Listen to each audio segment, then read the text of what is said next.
Дзень сёння быў пахмурым, дажджлівым. Пронізлівы вецер хойдаў верхавінах хвояў і елак.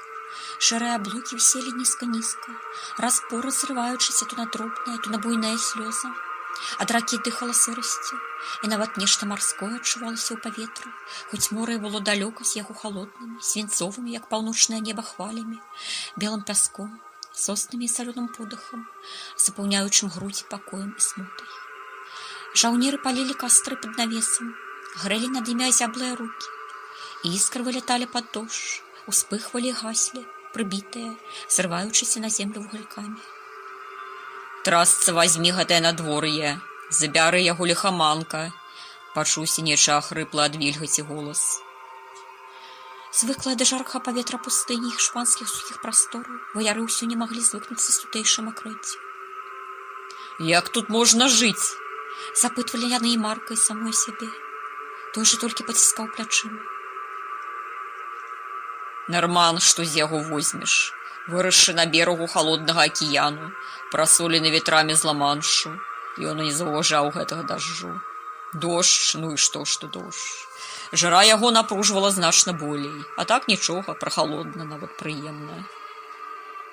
Вось і сёння зранку ён абвяшчаў лясныя ўгоддзі вакол, узяўшы з сабой невялікі атрад, з якім даехаў да самых межаў зямель, да курганоў, за якімі ўжо нічога не было, толькі імгла курылася.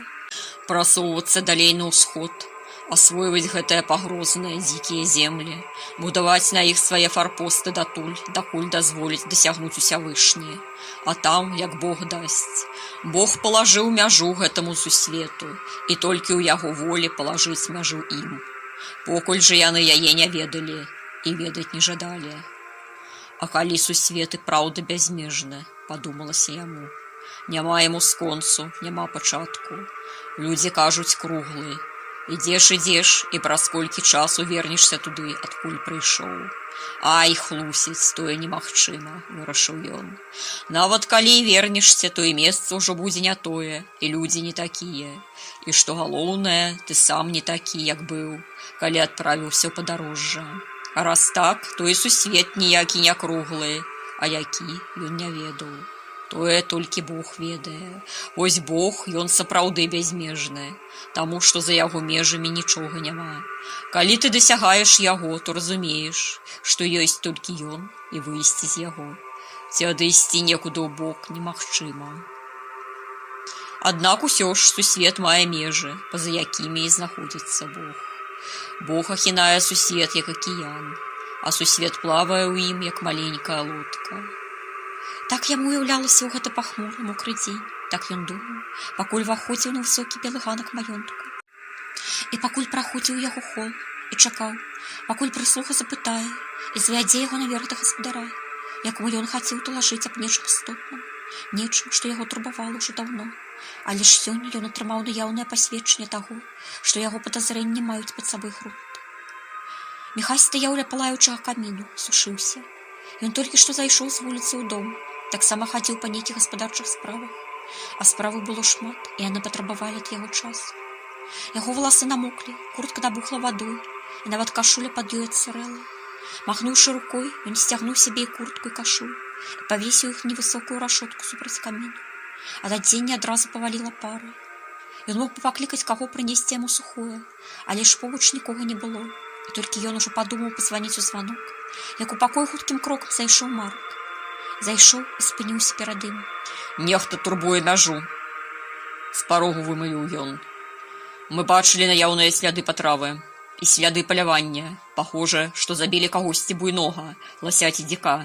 Валаклі, потым разабралі, ды падабралі ўсё ўшчэнт. Толькі кроў і сляды засталіся. Міхась кіўнуў. Я ведаю. Яго цёмны твар падкрэсліваў цень ад каміну, які асвятляў чырванавата-залатым яго смуглую скуру. Больш за тое, нехта на нашай зямлі рабуе гандляроў, якія праходзяць праз нашыя ўгоддзі. І хтосьці з суседзяў ужо думае, што гэта мы, што мы займаемся рабаўніцтвам, што рэзонна, бо ж зямля наша, і я за яе адказваю. Няістотна, хто творыць гэтыя злачынствы. Адказнасць усё роўна ляжа на мяне. Але ж у мяне ёсць думкі, хто гэта можа рабіць. Нікіфар? Спытаў Марк. Ён Міхась кіўнуў.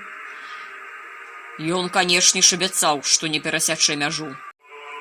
Аднак тое, што робіцца, гаворыць аб адваротным.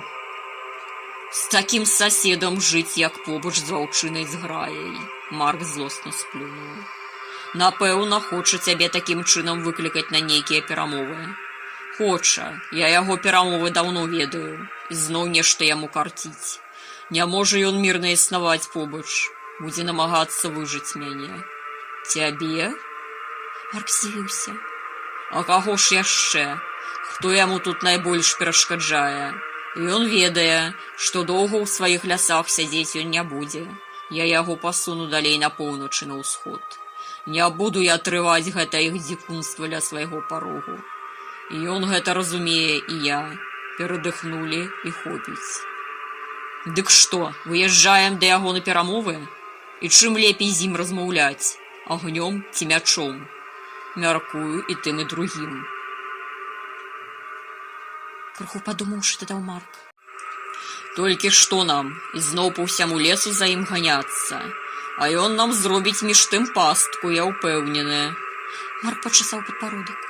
Па ўсяму лесу не трэба, а вось да курганоў можна і прагуляцца. Інтуіцыя мне падказвае, што менавіта там ён нас і сустрэне, на сваім улюбёным месцы. Паеду адзін, раптам вырашыў Міхась. Нічога ён мне не зробіць.